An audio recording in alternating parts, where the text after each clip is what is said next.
Y quiero iniciar el tema de hoy preguntándoles a quién no le gustaría ganarse la lotería, ¿no? Y sobre todo en esta época, ¿no? Algunos dicen, sí, me vendría bien una plática extra. Y tal vez a todos nos gustaría, porque pensamos, o es una creencia muy común, que si tenemos más dinero vamos a hacer lo que queramos. Y eso hoy en día es sinónimo de felicidad.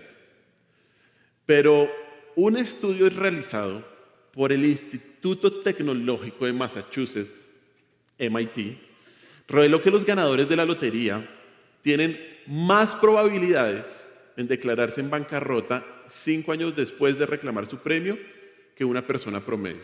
¿Qué significa eso? Que antes de que la persona ganara la lotería era más rico que 5 años después. Eso es lo que pasa. Y en otro estudio que estuve mirando, que buscaba averiguar si ganarse la lotería realmente hacía feliz a las personas o no, les preguntaron a 2 grupos diferentes sobre la felicidad en sus vidas. Y el primero estaba compuesto por unos ganadores recientes de lotería y el segundo por víctimas de accidentes que los dejaron parapléjicos o tetraplégicos. Y se les pidió a estos 2 grupos tan diferentes, entre otras cosas, que calificaran la cantidad de placer que obtenían de las actividades cotidianas, como charlar con un amigo, ver televisión, desayunar, reírse de un chiste o recibir un cumplido. Y cuando los investigadores analizaron los resultados, descubrieron que las víctimas de accidentes aseguraron haber obtenido más felicidad, más satisfacción con esos placeres cotidianos que los ganadores de lotería. Tenían mucho más placer. Y según esto, podríamos decir que la conclusión es que es mejor no ganarse la lotería. ¿Cierto? Tal vez usted piense, no, a mí eso no me va a pasar. Si yo me la gano, yo sí voy a utilizar bien la plata, yo sí voy a ser generoso, yo sí voy a dar y yo voy a ser muy, muy, muy, muy feliz y voy a hacer feliz a otros. De hecho, una conclusión de este estudio podría ser que el dinero es ¿qué? Peligroso. El dinero es peligroso. Y esto sí que es verdad. El dinero puede ser un peligro mortal. Un peligro mortal. Y por eso hoy vamos a estudiar unos versículos que nos hablan del peligro espiritual que el dinero puede tener en la vida de un creyente. Por eso nuestro tema de hoy en día se llama el peligro del dinero. Acompáñeme a Mateo capítulo 6 y vamos a leer los versículos del 22 al 24. Mateo capítulo 6, versículos del 22 al 24. Dice así la palabra de Dios: la lámpara del cuerpo es el ojo. Así que si tu ojo es bueno, todo tu cuerpo estará lleno de luz. Pero si tu ojo es maligno, todo tu cuerpo estará en tinieblas. Así que si la luz que en ti hay es tinieblas, ¿cuántas no serán las mismas tinieblas? Ninguno puede servir a 2 señores, porque o aborrecerá al uno y amará al otro, o estimará al uno y menospreciará al otro. No podéis servir a Dios y a las riquezas. Acompáñenme en una pequeña oración, por favor. Señor, te damos gracias por tu palabra, porque es tu palabra la que dicta la verdad, dicta nuestro comportamiento, dicta lo que debemos pensar y sentir. Ayúdanos a entender, Señor, la visión que tú tienes y que nos has dejado en tu palabra sobre las riquezas, Dios, y sobre el gran peligro que puede causar a nuestras vidas. Ayúdanos, Señor, como te lo decíamos hace 8 días, a examinar nuestras vidas y saber si estamos haciendo tesoros en la tierra o en el cielo. En tu nombre hemos orado, mi Señor Jesús. Amén. Uno de los temas que más habla la Escritura es con respecto al dinero, y parte de las razones es por lo que acabamos de leer. Estos versículos están dentro del contexto del Sermón del Monte, en donde se muestra cuál debe ser la posición de los seguidores de Cristo el Rey con respecto a diferentes temas, y uno de ellos muy importante es el del dinero y las posesiones. El Señor comienza a hablar de este tema desde el versículo 19, que fue el que empezamos a tratar, o donde empezamos hace 8 días, y se va a extender hasta el final del capítulo 6, casi la mitad del capítulo, y en versículos hay mucha más expansión. El Señor va a tratar sobre este tema de cuál debe ser la posición del creyente con respecto al dinero, a las posesiones y a los bienes materiales. En el tema pasado vimos cómo el Señor nos exhorta a entender que es necio invertir la vida en hacer tesoros terrenales, porque son ¿qué? transitorios y temporales. Y que en vez de eso debemos hacer tesoros en el cielo, lo cual es una referencia a los galardones o a las recompensas que Dios dará a sus hijos por el servicio fiel y por los actos de justicia hechos por los verdaderos discípulos de Cristo. Entendimos que mientras que los hombres se consideran ricos por lo que tienen acumulado, el Señor nos da otra definición de lo que es riqueza. Y definimos riqueza como lo que está acumulado en el cielo y que es el resultado de gastar nuestros esfuerzos, tiempo e incluso bienes materiales para fines celestiales. Esa es la definición de riqueza, lo que está acumulado en el cielo. Y es el resultado de gastar nuestros esfuerzos, tiempo e incluso bienes materiales para fines celestiales. Y lo último que vimos hace 8 días es que es el corazón el indicador. Es el corazón lo que nos indica si estamos invirtiendo en la tierra o en el cielo, y cualquier asunto que sea lo que más valoremos ocupará el lugar supremo en nuestros afectos y pondrá a su servicio todo lo que somos. Este no es un tema menor. Este es un tema muy importante para un creyente, porque una de las áreas donde más muestra si nuestro corazón está verdaderamente con Dios es el dinero. Es el dinero. Y hoy la palabra nos va a mostrar los peligros que trae una perspectiva equivocada del dinero. Hoy vamos a estudiar 2 graves peligros en los que puede caer una persona que se deja llevar por el engaño de las riquezas. 2 peligros en los que una persona puede caer si se deja llevar por el engaño de las riquezas.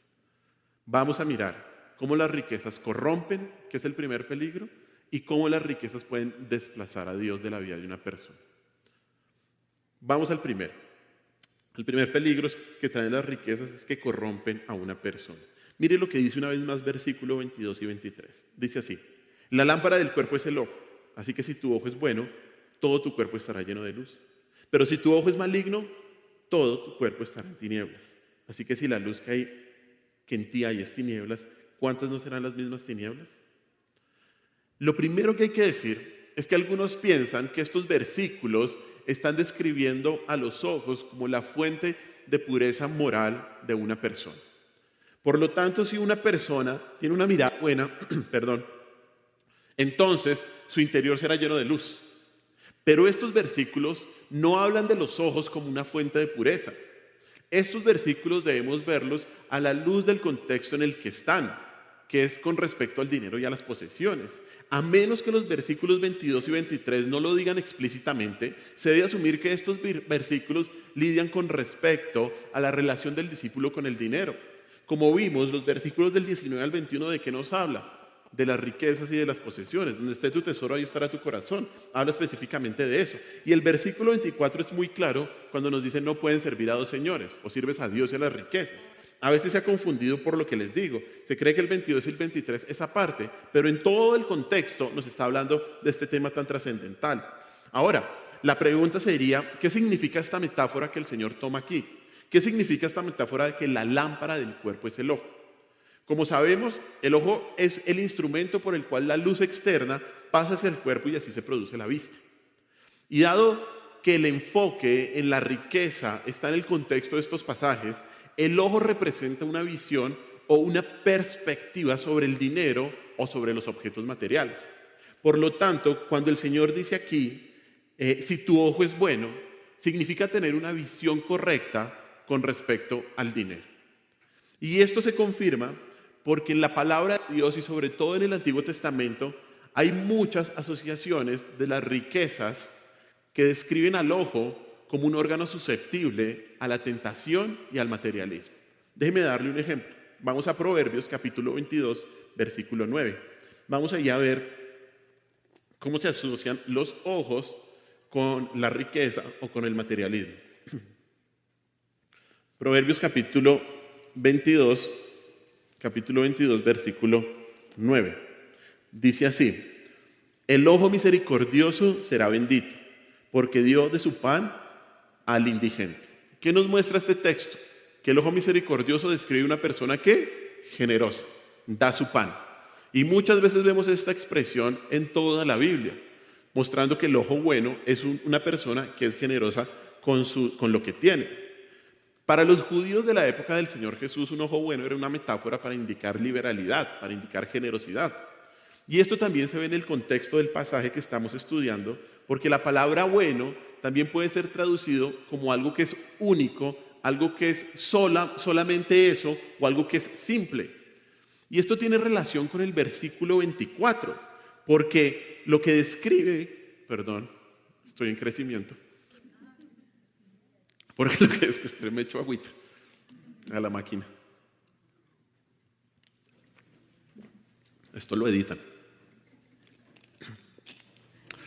Esto del ojo único, o el ojo simple, o el ojo sencillo, tiene relación con el versículo 24, porque lo que describe es que el ojo bueno, o el ojo único, es aquel que tiene un solo objetivo, una sola voluntad. Y en este contexto, el buen ojo es aquel cuyo enfoque está fijo en Dios. No está fijo en Dios y en las riquezas. Su visión no está empañada por el engaño de las riquezas. Por eso el versículo 22 concluye diciendo: todo tu cuerpo estará lleno ¿de qué? De luz. ¿Y eso qué significa? Que quien tiene el ojo bueno, o sea, quien tiene una perspectiva correcta del dinero, no solo es generoso, sino que tiene una devoción única a Dios. Esa persona estará llena de luz, porque no permite que el atractivo de las riquezas, que el atractivo de las posesiones puedan distraer su atención de Dios. Pero, mire cómo empieza el versículo 23. Pero, si tu ojo es maligno, y a esto apunta el Señor, todo tu cuerpo estará ¿qué? En tinieblas. Si el ojo bueno representa una perspectiva correcta del dinero, el ojo maligno ¿qué implica? Codicia, tacañería y avaricia, amor al dinero. De hecho, la palabra maligno a veces es traducida también con estos significados de avaro o tacaño, avaricia o tacañería. Y esto también lo vemos en la Biblia relacionado con los ojos. Vamos a Deuteronomio capítulo 15, versículo 9. Y estos versículos de la relación de los ojos con la parte financiera los doy para entender que los versículos 22 y 23 nos están hablando es de eso, de las finanzas. Deuteronomio 15, 9, miremos lo que dice. Dice así: guárdate de tener en tu corazón pensamiento perverso, diciendo, cerca está el año séptimo, el de la remisión, y mires con ¿qué? Con malos ojos a tu hermano menesteroso, para no darle, porque él podrá clamar contra ti a Jehová y se te contará por pecado. El año séptimo era el año en donde se perdonaban todas las deudas en Israel. Entonces, ahí lo que está diciendo esta persona, o la ley más bien está diciendo, o sea, guárdese de no ayudar a sus hermanos, porque como en el año séptimo se perdonaba todo, entonces iba a ser poquito tiempo para pagarle a la otra persona. Y lo que dice acá es que, y mires con qué, con malos ojos. Por lo tanto, tener malos ojos, ¿qué significa? Tener una mala perspectiva del dinero. Si tu ojo es malo, significa que tiene su corazón no en Dios. No tiene un corazón único en Dios, sino ¿en qué? En los tesoros en la tierra. Si alguien tiene su corazón en el dinero y las posesiones, es una persona que tiene el ojo maligno. Y si alguien tiene su corazón en eso, está, ¿qué dice el texto? Está en tinieblas. Y la palabra literalmente ahí en Mateo es una persona que está llena de tinieblas. Dice ahí, si tu ojo es maligno, todo tu cuerpo estará ¿dónde? En tinieblas. Y estos dos términos en la palabra de Dios los vemos usualmente contrastados siempre, luz y tinieblas. A veces se ha dicho o se ha pensado que es como lo que significa es una iluminación en el entendimiento o un oscurecimiento en entender las cosas. Pero en este contexto, las palabras luz y tinieblas son categorías morales de comportamiento que nos indican si algo es bueno o malo, si una persona está actuando piadosamente o pecaminosamente. Y quiero mostrarle que eso es lo que significa en 2 Corintios, capítulo 6, versículos 14 y 15. Mire lo que dice 2 Corintios, capítulo 6, versículos 14 al 15. Dice así: no os unáis en yugo desigual con los incrédulos, porque ¿qué compañerismo tiene qué? La justicia con la injusticia. ¿Y qué comunión tiene qué? La luz con las tinieblas. ¿Y qué concordia Cristo con Belial? ¿O qué parte el creyente con el incrédulo? Aquí vemos claramente, ¿no? O sea, la luz y las tinieblas que nos muestran, pecado o piedad. Y ser justo, como dice aquí en 2 de Corintios, es tener un comportamiento de acuerdo a lo que Dios quiere. Ser justo implica obedecer la voluntad de Dios, es vivir una vida buena para Dios. Por lo tanto, lo que el Señor Jesús nos está diciendo aquí en Mateo capítulo 6 es que ser lleno de luz significa ser lleno de justicia o ser lleno de bondad. Y ser lleno de tinieblas significa, por otro lado, ser lleno de injusticia o maldad. Ser lleno de luz significa vivir de acuerdo a la justa voluntad de Dios. Y ser lleno de tinieblas implica vivir una vida de pecado. De pecado. Quienes tienen una perspectiva sana del dinero están llenos de luz y tienen toda su atención en hacer la voluntad de Dios. Y quienes tienen una visión viciada del dinero están corrompidos en su interior, totalmente corrompidos. Porque mire cómo concluye el versículo 23, o sea, nos muestra en Mateo 6 que es tanta la corrupción que trae el dinero y el materialismo que el Señor concluye diciendo, así que si la luz que en ti hay es tinieblas, ¿cuántas no serán las mismas tinieblas? Y esto significa que si nuestro ojo está malo, que si está enfermo o está dañado, no podrá entrar ninguna luz. Y todo el cuerpo estará lleno ¿de qué? De tinieblas, de oscuridad. Si nuestros corazones están cargados de preocupaciones materiales, se vuelven ciegos e insensibles a las preocupaciones espirituales. Y la consecuencia de un interés malsano por el dinero, de un interés malsano por los bienes materiales, es que expulsan cualquier rastro de luz. Es interesante lo que el Señor dice acá. Así que si la luz que hay en ti es ¿qué? Es tinieblas. Esto significa que cualquier rastro de bien interior ya ha quedado oscurecido por una visión malsana del dinero. Solo queda el mal. Solo queda el mal. ¿Qué estamos viendo aquí, hermanos? La codicia egoísta, el interés desproporcionado en las riquezas y los bienes materiales conducen a una horrible oscuridad interna, porque la codicia y el amor al dinero corrompen la vida entera de una persona con maldad, la corrompen. Una visión sana de las cosas materiales y del dinero dará como resultado una vida espiritual sana, pero una visión poco saludable activará la oscuridad espiritual natural que ya está en el corazón del ser humano y lo volverá, según dice esto, aún más oscura, porque la luz que hay en ti solamente es ¿qué? Tinieblas, tinieblas. Y esto está directamente relacionado con el versículo 21 que tratamos hace 8 días, que nos habla que donde está nuestro tesoro, ahí está ¿qué? Nuestro corazón. Y en este caso, el ojo representa el corazón. Y si nuestro ojo es generoso, toda nuestra vida espiritual será inundada de luz.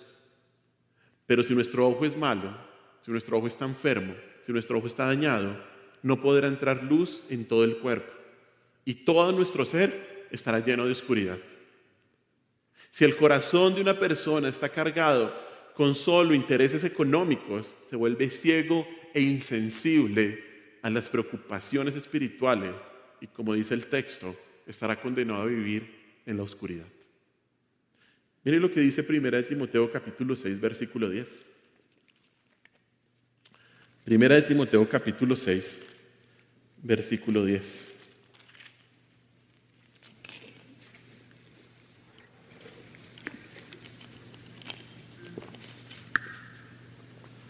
Dice así: porque raíz de todos los males es el amor al dinero, el cual codiciando algunos se extraviaron de la fe y fueron traspasados de muchos dolores. Siempre lo hemos dicho, el problema no es el dinero, sino si usted lo ama. Ese es el problema. Esa es la raíz del problema. ¿Y qué es lo que nos está diciendo aquí? Que lo que produce esa raíz es una planta corrompida que solo da malos frutos. Eso es lo que produce el amor al dinero. ¿Y cuál es la consecuencia final de quien ama el dinero? Como dice el versículo, es que se extravía de la fe.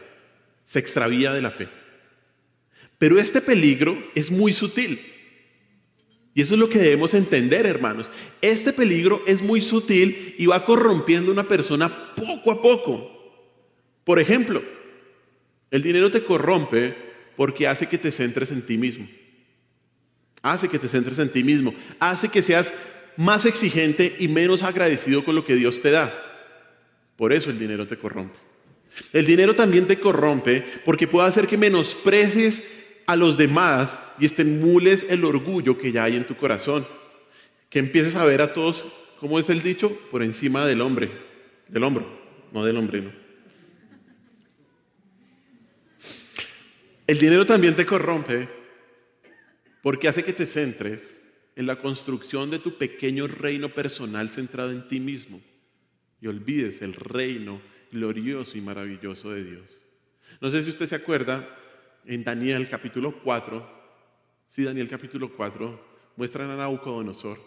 A Nabucodonosor se le da una profecía y le dice, cuidado de enorgullecerse. Y él, como necio pecador que era, se enorgullece y un año después dice, mira esta gran Babilonia que he construido. Y después, ¿qué? El Señor lo humilla.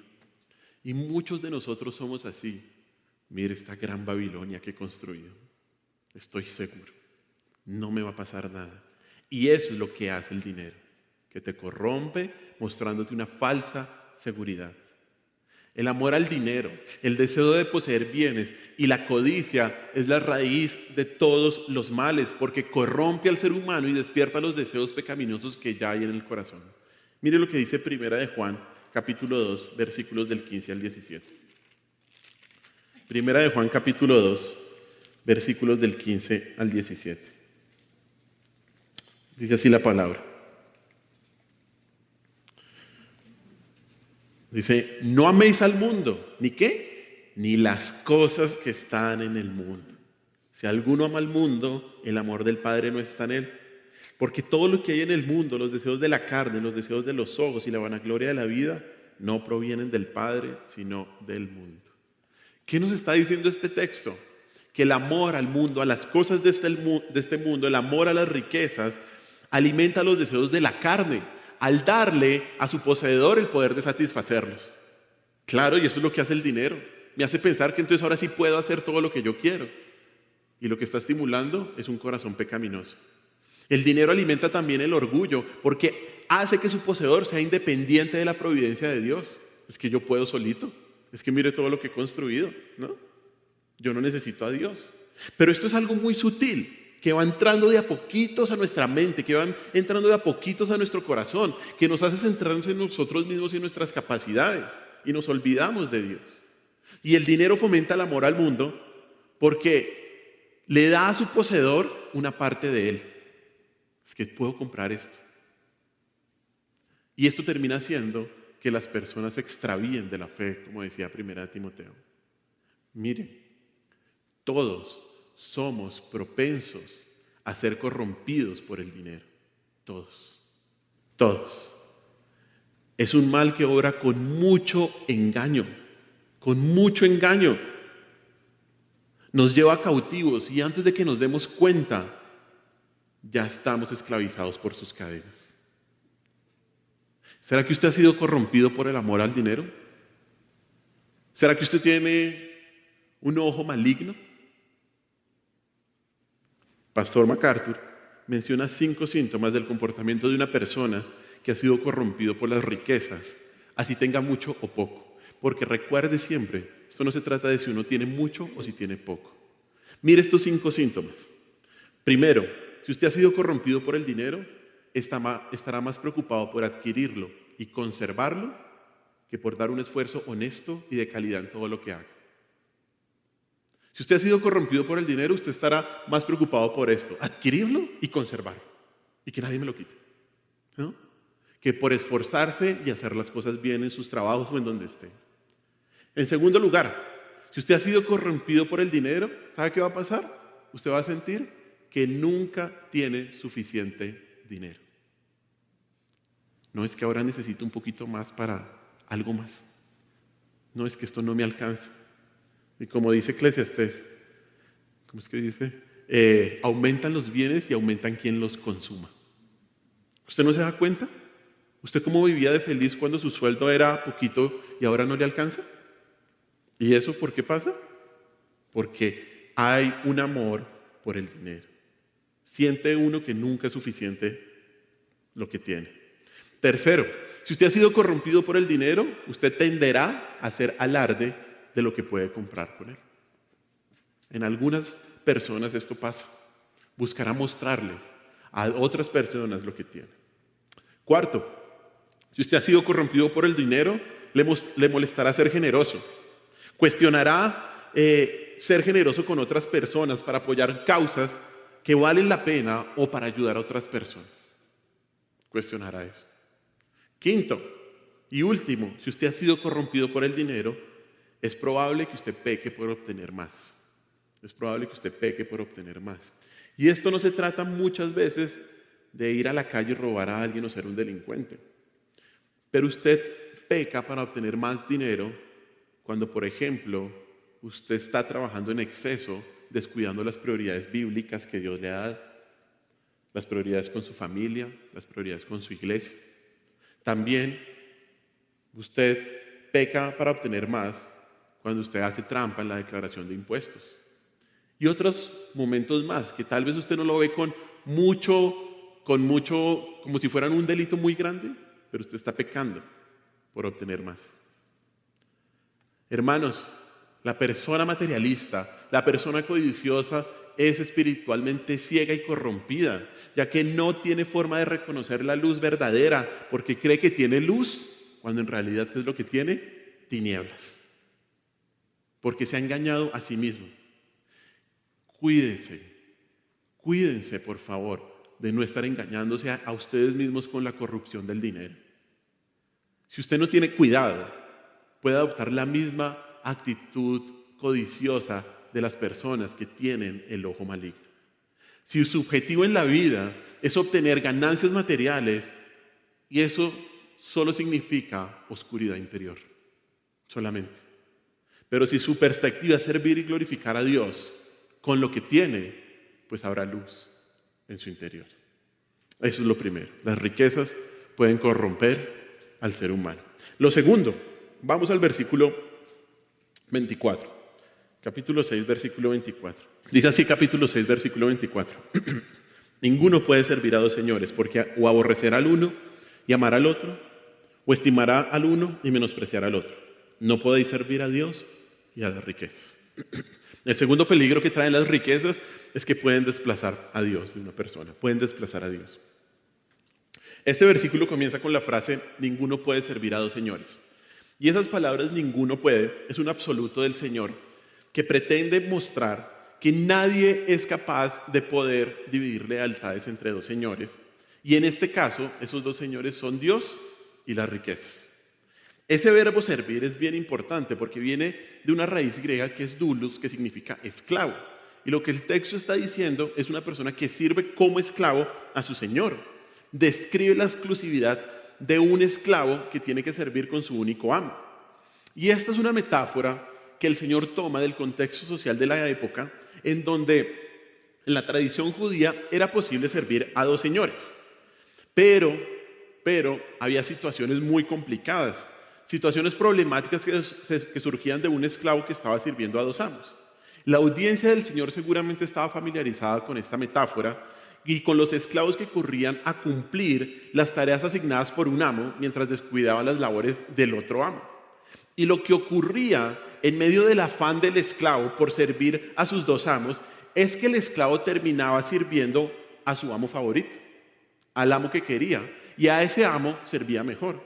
Por eso en la siguiente frase el Señor nos dice, y en el versículo 24 dice, porque aborrecer al uno y amar al otro, o estimar al uno y menospreciar al otro. Esto es muy claro. Y aquí el Señor lo que nos muestra es que la devoción a Dios y la devoción al dinero y a las posesiones son ¿qué? Mutuamente excluyentes. Las dos perspectivas son mutuamente excluyentes. Pero además, y creo que es el punto del Señor, esta declaración también implica que cada persona, y escuche bien, tiene una cantidad limitada de amor, devoción y servicio que ofrecer. Cada uno de nosotros tenemos una cantidad limitada de amor, devoción y servicio que ofrecer. Hay solo una cantidad de servicio posible que una persona puede dar. Y si esa persona está dando todo su amor, toda su devoción y todo su servicio a un amo, ¿qué va a resultar? Que no tiene nada que darle al otro. No tiene nada que darle al otro. ¿Y esto qué significa? Que cuanto más crece el amor por el dinero, más disminuye el amor por Dios. Que cuanto más aumenta la obsesión por el dinero, más disminuye la pasión por Dios. Que cuanto más una persona se interesa por hacer tesoros en la tierra, más disminuye su interés por hacer tesoros en el cielo. Y mire cómo concluye el versículo. Concluye, como siempre, de una manera magistral por nuestro Señor. Jesús concluye diciendo: no podéis servir ¿a quién? A Dios y a las riquezas. No puedes. Esa palabra griega para riquezas es una transliteración del término hebreo en el original de mamón, del término no hebreo, arameo, mamón, que se refiere a la prosperidad, a las posesiones o a las mismas riquezas, al mismo dinero. Algunos han dicho que esta palabra se refiere a un dios sirio o a un demonio que representaba las riquezas y que se escapó con Satanás del cielo. Esto no se puede confirmar, pero lo que sí se puede decir claramente en este versículo es que Cristo presenta las riquezas como un amo. Cristo aquí está presentando las riquezas como un amo. El Señor usó este término como una personificación, describiendo las riquezas como un amo que esclaviza y gobierna sobre la vida de una persona en competición con Dios. Es claro el ejemplo. Y el Señor eligió cuidadosamente esta imagen de un esclavo sirviendo a un amo, porque su punto era mostrar que nuestra voluntad será esclavizada, ya sea por Dios o por las riquezas. No hay un punto intermedio. Nuestra voluntad o es esclavizada por Dios o por las riquezas. O Jesucristo es nuestro Señor o el dinero es nuestro Señor. Pero ambos no pueden ser Señor al mismo tiempo. Es una incoherencia. Y si las riquezas, las posesiones y el materialismo son el Señor de alguien, esa persona se ha convertido en un idólatra. Esto es lo que está implicando el texto. Cuando una persona ama las posesiones materiales, ha desplazado a Dios del primer lugar. Peca de idólatra y le atribuye a las riquezas la misma adoración que debería darle a Dios. Peca de idólatra. Mire lo que dice Colosenses capítulo 3, versículo 5, en una lista que hace el apóstol Pablo sobre lo que es idolatría. Mire, dice así Colosenses 3, 5. Haced morir pues lo terrenal en vosotros: fornicación, impureza, pasiones desordenadas, malos deseos y avaricia, que es ¿qué? O sea, el amor al dinero no es un pecado menor, hermanos. ¿Es qué? Idolatría.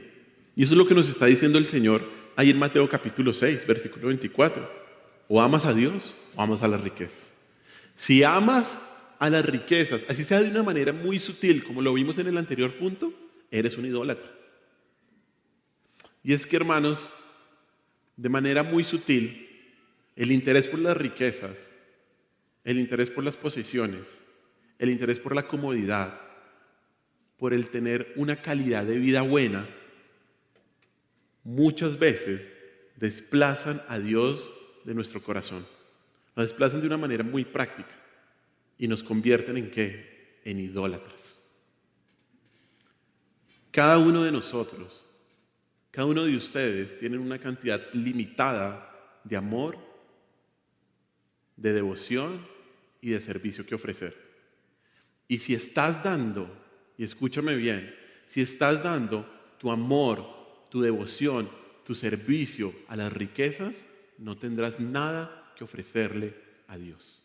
Nada. Esto obviamente es de especial atención en nuestra cultura, ¿no? Una cultura de una sociedad de consumo, donde casi todo se consigue con dinero y lo mide todo por el por el valor material de las cosas. Pero la enseñanza del Señor muestra claramente que la codicia, que el amor al dinero, no es un fenómeno cultural, es un problema ¿de dónde? Del corazón. Y es que mire, no está mal poseer cosas, como lo hemos dicho, pero sí está mal que las cosas nos posean a nosotros. Y a menudo lo que sucede de una manera muy sutil es que en vez que la riqueza que Dios nos da sea un medio de bendición, éstas se convierten en un fin en sí mismo y terminan poseyendo a sus dueños. Hoy nuestros trabajos no son un medio para proveer a nuestras familias, para ser generosos. Hoy nuestros trabajos se convirtieron en el fin de todo. Y nuestra área profesional, nuestra plenitud profesional, entonces como está determinado la valía de una persona, ¿no? Y eso no es así. Eso no es así. Están ensayando los niños. ¿Vale? Esperemos un momento. Mire, usted, y yo le pido por favor que usted sepa esto, su trabajo no es el fin de su vida. Bueno, es un medio. Es solamente un medio. De hecho, este amor desmedido por las riquezas y por las posesiones, esto fue el engaño que le sucedió al joven rico. Un joven rico que obedecía, ¿se acuerda? Pero el Señor toca la fibra que tenía que tocar. Mire lo que dice Mateo 19, 16 al 22. Mateo 19, capítulo 19, versículos del 16 al 22.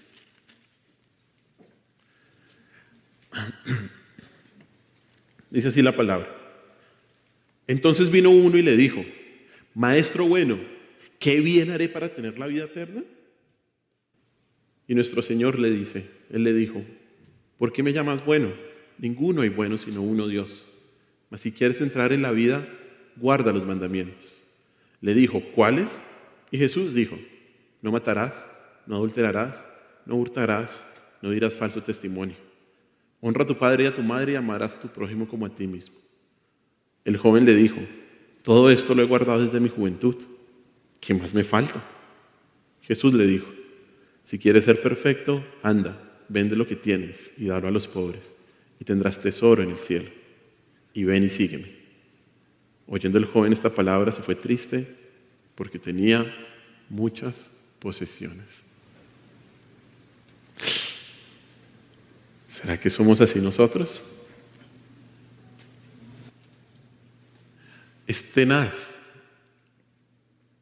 porque este joven rico le dice maestro bueno, y el Señor le dice, y el Señor lo trata con mucha misericordia, como cuando nos trata a nosotros en nuestro pecado, ya sabiendo. Increíblemente el Señor no le menciona los mandamientos de no codiciarás.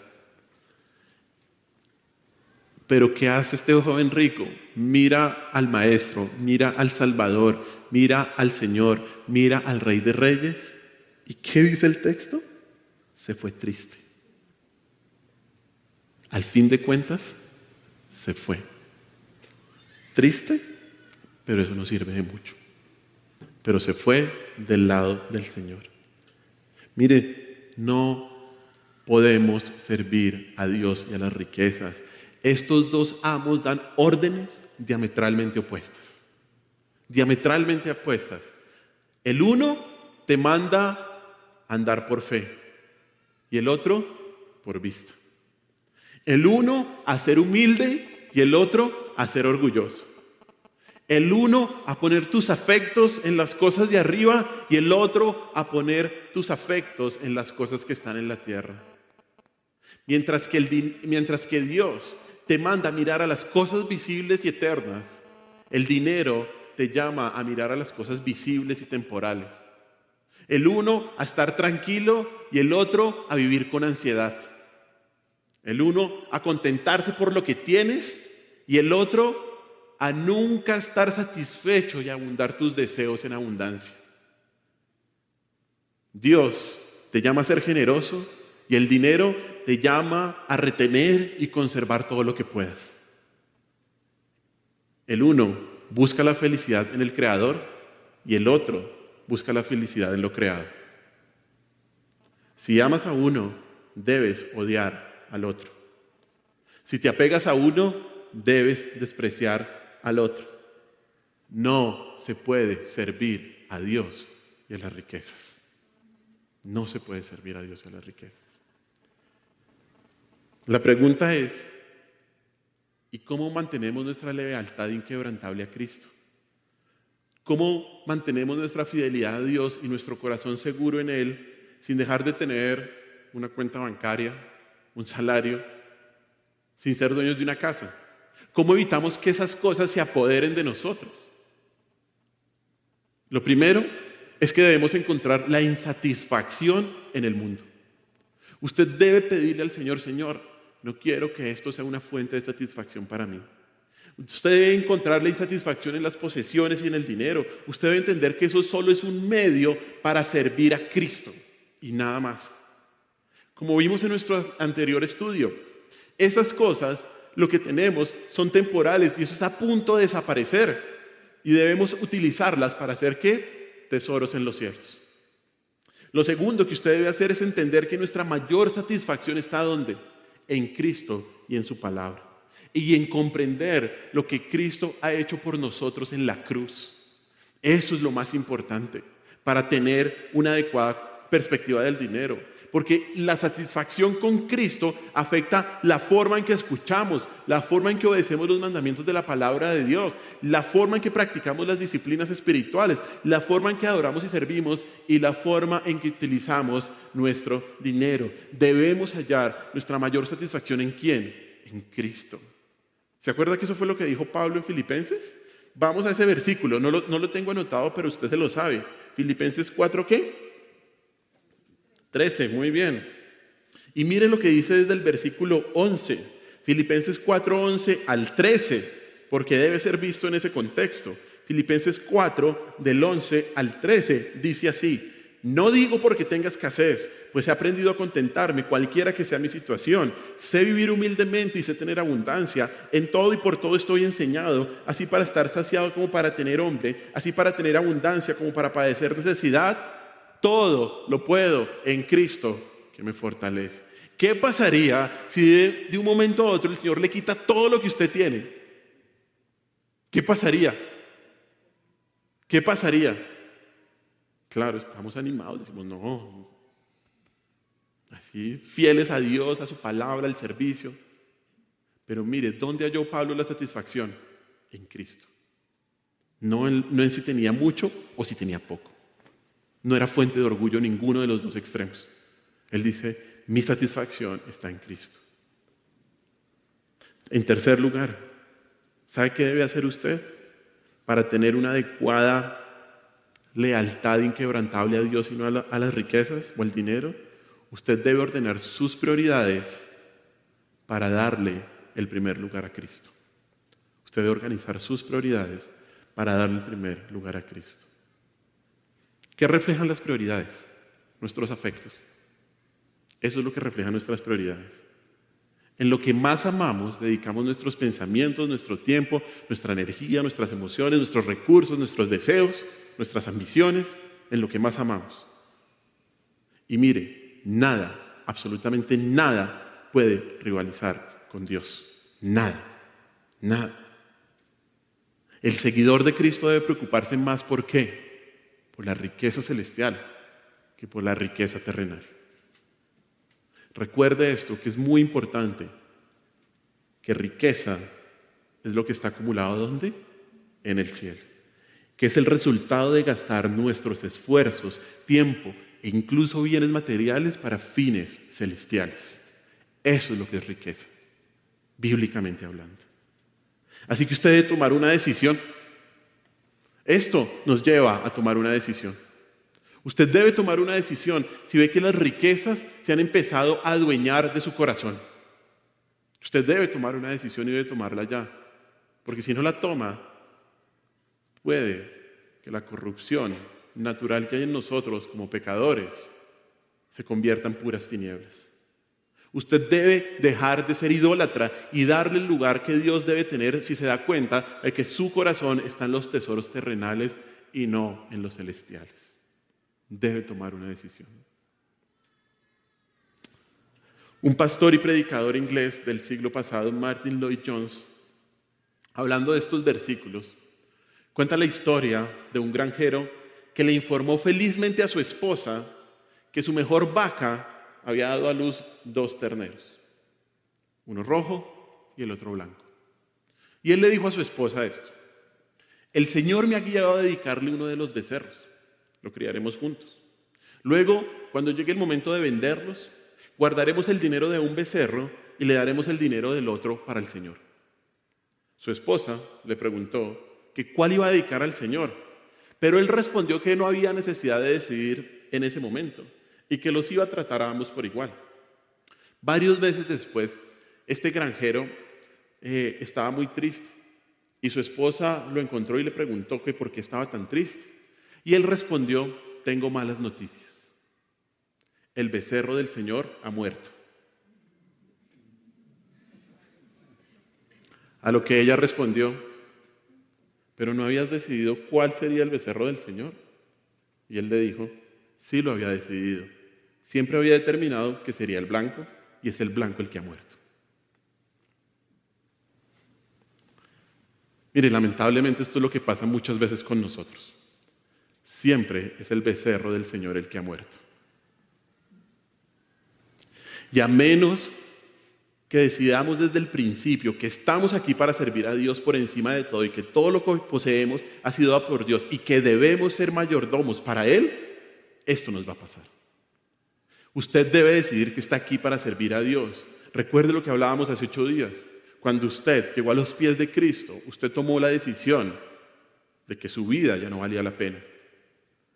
De hecho, una de las maneras como nos muestra la palabra de Dios que describe a un cristiano es como ¿qué? Como esclavo. Y un esclavo solo puede servir a un amo. Estamos aquí para servir a Dios por encima de todo. Todo lo que poseemos ha sido dado por Dios.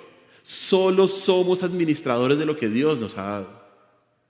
Y si tomas esa decisión, cuando mueras, descubrirás que en realidad has estado acumulando tesoros en los cielos y que nada lo ha destruido.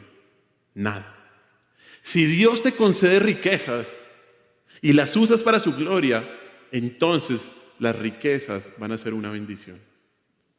Pero si quieres hacerte rico y vivir con esa perspectiva, vas a pagar un gran precio. Un gran precio. Porque esas riquezas van a terminar desplazando a Dios. No puedes servir a Dios y a las riquezas. No puedes. No puedes. ¿Qué podemos decir para concluir? Guarda tu corazón. Guarda tu corazón de no ser engañado por las riquezas y termines con un corazón corrompido e idólatra lejos de Dios. Recuerda que cualquier cosa que atesores hará que dediques gran parte de tu tiempo y energía a pensar en ello y a invertir en ello. Dele gracias a Dios. Dele muchas gracias a Dios si no ha tenido lo que quiere. O si está pasando por un momento de crisis económica, dele muchas gracias a Dios, porque es muy probable que Dios utilice este tipo de situaciones para exponer el pecado que hay en su corazón. Y que muestre que su amor por el dinero era más de lo que jamás habría sentido en tiempos de abundancia. Dele gracias a Dios por esos momentos. Y mire, si Dios le ha dado a usted ciertas comodidades financieras, cuídese, por favor, de creerse firme, porque el engaño de las riquezas es muy sutil y lo puede hacer caer. Pídale a Dios que pueda utilizar el dinero de acuerdo a su voluntad y haga tesoros en el cielo para que sean Dios y no las riquezas siempre su Señor.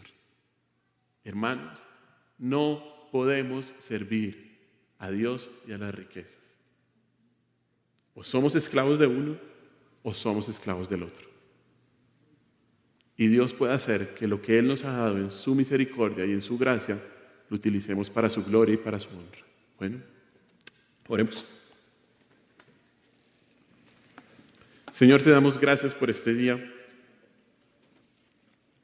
Gracias por tu amor, por tu misericordia, gracias por tu bondad. Gracias porque tú has sido bueno con nosotros y nos enseñas tu palabra. Dios, te pido que como siempre terminamos una enseñanza, que examines nuestro corazón y que nos perdones, Dios, por el amor que hemos tenido por el dinero, porque nuestros ojos han sido malos y han llenado de oscuridad algunas partes de nuestra vida, porque hemos descuidado las prioridades que tú nos has dado, Señor, en nuestra familia, en nuestra iglesia, y todo por el engaño de las riquezas, todo pensando que esto es lo que tenemos que hacer o lo que nos has mandado a hacer, Dios, y tú no nos has mandado a hacer eso. Señor, ayúdanos a entender los peligros de ser corrompido y de desplazarte a ti del primer lugar, Dios. Guárdanos, Señor, de creernos firmes con respecto a este tema. Cuídanos, Señor, y ayúdanos a ordenar nuestras prioridades. Señor, y sinceramente yo te pido que tu Espíritu de Dios ilumines el corazón de cada uno de los que estamos aquí, para que si tenemos que hacer cambios drásticos, que lo hagamos, porque no queremos ser idólatras, Dios. No queremos desplazarte nunca del primer lugar que tú tienes. No solo te mereces, sino que tú tienes siempre. Señor, guárdanos y cuídanos, Señor, incluso sobre todo en esta época donde lo que caracteriza es el gasto. Ayúdanos a ser sabios y a invertir en los tesoros eternos y no tanto en los terrenales. Te alabamos y te bendecimos, Señor, y te damos gracias por este día. Como decía siempre el salmista, examínanos, oh Dios, y conoce nuestro corazón, y ve si hay caminos de perversidad y guíanos por el camino eterno. No queremos deshonrarte en nada, Dios. En tu nombre hemos orado, mi Señor Jesús. Amén.